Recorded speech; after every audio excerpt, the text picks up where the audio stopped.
안녕하세요. 김노무사TV의 노무사 김승현입니다. 오늘은 좀 인사평가의 활용 용도라는 주제를 가지고 제가 간략하게 좀 설명을 좀 드릴까 합니다. 인사평가에 대해서는 제가 종전에도 몇 번 방송을 했던 걸로 기억을 해요. 그런데 이제 오늘 이렇게 말씀드리는 건 좀 분류별로, 카테고리별로 좀 분류를 좀 해드릴까 해요. 우리가 비정규직이라는 개념이 있고 정규직이라는 개념이 있고 수습사원이 있고 시용사원이 있고 이런 개념에서 접근했을 때 이 인사평가가 어떻게 활용이 되는지에 대해서 좀 설명을 좀 드리겠습니다. 인사평가의 목적은 좀 다양해요. 예. 정말로 임금을 높여주기 위해서, 아니면 배치 전환의 자료를 활용하기 위해서, 또는 상벌을 위해서, 또는 구조조정의 수단으로도 활용되기도 하고, 정말 다양하게 활용이 되는 게 인사평가의 제도입니다. 예. 그래서 여러분들 기본적으로는 인사평가를 당연히 신경을 쓰셔야 되는 것도 맞지만, 무엇보다도 인사평가를 객관적 합리적으로 내가 좀 관리를 하셔야 된다라는 게 이제 제가 항상 말씀드리는 거예요. 인사평가 자체가 객관적 합리적이지 않은 것이 거의 다인 건 제가 알고 있어요. 네. 하지만 여러분들이 객관적 합리적으로 관리를 해야 된다는 의미는 내가 업무를 어떻게 했고 어떻게 도달했는지를 내 스스로 입증할 준비를 하셔야 된다, 이런 뉘앙스로 제가 설명을 드리는 것이고, 인사평가와 관계없이 또는 연동해서 이것이 정당한가, 정당하지 않으면 정당하지 않다는 이의제기를 하는 것이 얼마나 중요한지에 대해서 제가 맨날 말씀드렸죠. 자, 그거는 이제 전에 방송을 좀 참조하시도록 하고, 제가 오늘 말씀드릴 건 유형별로 좀 분류해요. 예. 자, 첫 번째로 수습사원에게 있어서 인사평가는 무엇인가? 예, 이렇게 좀 말씀드릴게요. 수습사원이나 시용이라고 부르기도 하는데, 시용사원에게 있어서 인사평가는 정확히 말하면 시용평가, 수습평가라고 하는데, 말 그대로 해고를 하기 위한 또는 계속 사용을 하기 위한 수단이에요. 예. 자, 제가 현실적인 걸 말씀을 좀 드릴게요. 수습평가나 시용평가를 제대로 운영하는 회사는 생각보다 많지가 않습니다. 생각보다. 예. 주로 이 평가가 작동하기 시작하는 시점이 언제냐? 노동자가 입사하고 초기에 마음에 들지 않는다고 사용자 쪽이 생각이 되면 그때부터 평가를 시작해요.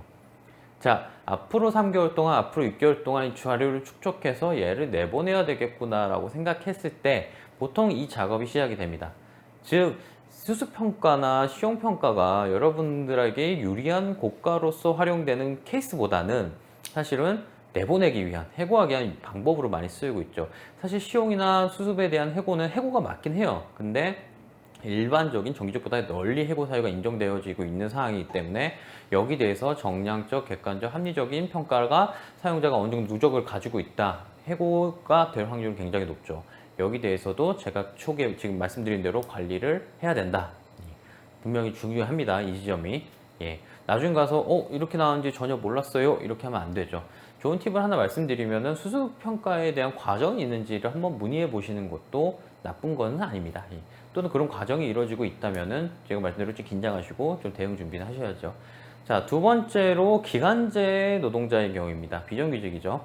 기간제 노동자 같은 경우에도 이 평가 제도를 통해서 계속적인 평가 과정을 거치는 경우가 많습니다. 사실은 기간제를 설정하는 이유가 수습이나 시용을 목적으로 기간을 설정하는 경우가 굉장히 많아요.